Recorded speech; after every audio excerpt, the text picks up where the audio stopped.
আসসালামু আলাইকুম বন্ধুরা, আমরা এখন নীলফামারী ডিস্ট্রিক্টের দারুল হুদা গ্রামের সর্দারপাড়া, এটা ডাকনাম জুগিটারি বলে।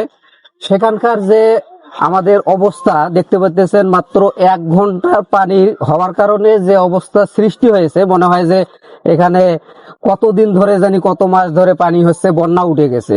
তো এই কাহিনীটা মূলত ঘটেছে আমাদের পানি নিষ্কাশন না হওয়ার কারণে, পানি বের হতে পারতেছে না, এবং এই গ্রামের মধ্যে যে পানি সঠিকভাবে বের হয়ে যাবে সেই রকম কোনো পাইপেরও ব্যবস্থা নাই, যার কারণে কিন্তু এরকম অবস্থা হচ্ছে। এই যে দেখুন, এই দিকের পানিটা, এটা কিন্তু একটা বাড়ির সামনের যে রাস্তা, এবং পানিগুলো এখান থেকে যাওয়ার কথা ওই দিক দিয়ে।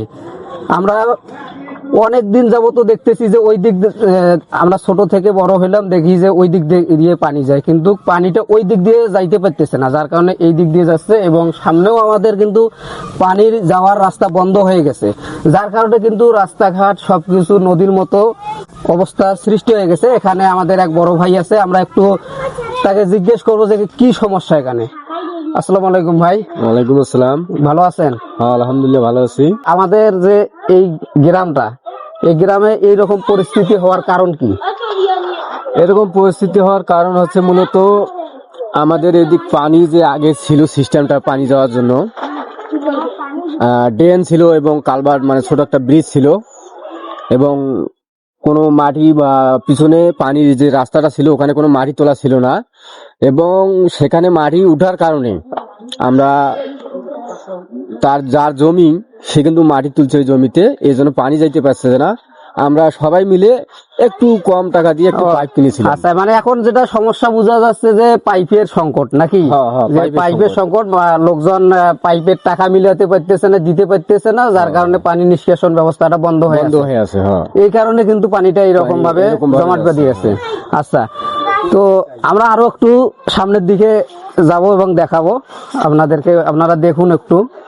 এটা কিন্তু দুই সাইড দিয়েই কিন্তু বাড়ি, এটা কিন্তু রাস্তা একটা। এখন কিন্তু আমরা যে পা রাখলাম, মনে হচ্ছে যে এটা একটা নদী। আপনারা দেখতে পাচ্ছেন, এটা কিন্তু রাস্তা, কিন্তু এটা একটা নদী। এই যে দেখুন, এইরকম অবস্থার মধ্যে দিয়ে মানুষ কিন্তু মাত্র 1 ঘন্টার ব্যবধান, 1 ঘন্টা পানি হয়েছে, যার ফলে কিন্তু এইরকম অবস্থার সৃষ্টি হয়েছে। যদি এখানে একটানা 1 দিন বা 2 দিন পানি হয়, তাহলে মনে হয় ঘর বাড়ি তলিয়ে যাবে, এরকম অবস্থা। এই যে দেখুন, আমাদের এই যে এখানে মসজিদের যে দরজা, ঠিক আছে, মসজিদের দরজার সাথেই যে অবস্থার সৃষ্টি হয়েছে, যদি এটা না থাকতো তাহলে মনে হয় মসজিদটাও অলরেডি পানিতে ডুবে যাইতো। ঠিক আছে, তো আপনারা যারা ভিডিওটি দেখতেছেন, অবশ্যই একটু এই পাড়ার জন্য একটু সহযোগিতার হাত বাড়িয়ে পাশে আসবেন, পাশে থাকবেন। দেখুন আপনারা মানুষ কি রকম সমস্যার সম্মুখীন হচ্ছে এখানে। এই যে দেখুন, সামনে কিন্তু আমরা দেখতে পাচ্ছি যে মানুষ খুব কষ্টের মধ্যে কিন্তু যাতায়াত করতেছে। এই যে বাড়িঘর, এদিকে একটু ক্যামেরাটা একটু দেখান, যে বাড়িঘর মানে তলায় যাওয়ার মতো অবস্থা।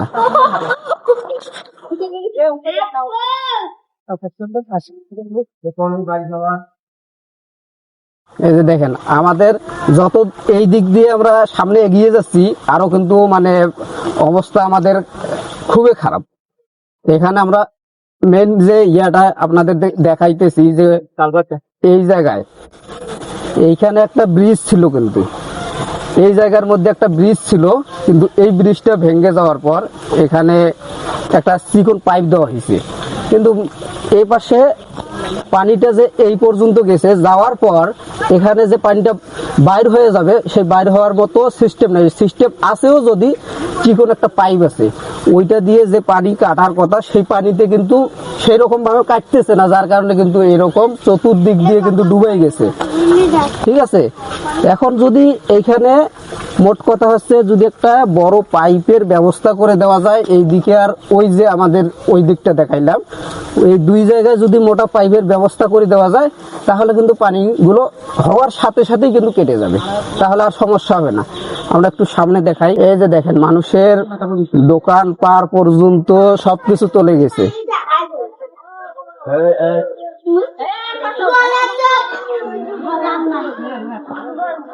এই যে এখানে দেখতে পাচ্ছেন যে এখানে একটা দোকান দোকান এবং সাথে রাস্তা, ওইদিকের রাস্তার তো অবস্থা বেশি খারাপ, এবং এই যে দোকানপাটটা, এটা মনে হচ্ছে যে একটা পুকুরের মতো অবস্থা সৃষ্টি হয়েছে।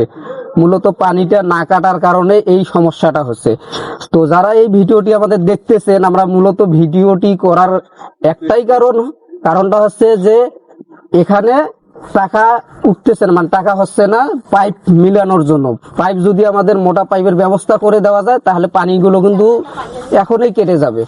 তো আমরা একটু সহযোগিতা চাচ্ছি আপনাদের কাছ থেকে, যে আপনারা অতি দ্রুত এই জায়গায় পানিগুলো নিষ্কাশন করার জন্য যেরকম সিস্টেম দরকার, যেরকম সিস্টেম প্রয়োজন, সেই সিস্টেম করার জন্য আপনারা একটু এগিয়ে আসুন। তো দর্শক বন্ধুরা, আমি এই ভিডিওটি করার একমাত্র উদ্দেশ্য হচ্ছে যে আপনাদেরকে একটু জানানো যে এই দিক থেকেও আপনারা দেখতে পাচ্ছেন আমাদের যে মসজিদটা, এই মসজিদে যে এই দিক থেকে লোকজন নামাজ পড়তে যাবে, সেই লোকজনগুলো কিন্তু ভালোভাবে নামাজ পড়তে যাইতে পারতেছে না। কারণ এই যে পানিগুলো, এগুলো পানি তো অপরিষ্কার, ময়লা, এই ময়লা পানি খসে কিন্তু নামাজ পড়তে যাওয়াটাও কিন্তু খুব একটা কষ্টের বিষয়, এবং পবিত্রতাটাও একটা থাকে না, এরকম অবস্থা।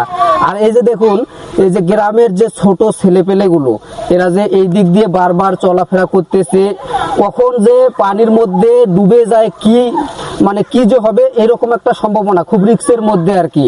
এটা কিন্তু পুরোপুরি একটা ভরা একটা পুকুর। তো আমি ভিডিওটি এই জন্যই করলাম যে আপনারা, এমনও কিছু লোক আছেন, এমনও মানুষ আছে যে আপনাদের একটা আঙ্গুলের ইশারায় এর চেয়েও হাজারো বড় বড় কাজগুলো হয়ে যায়।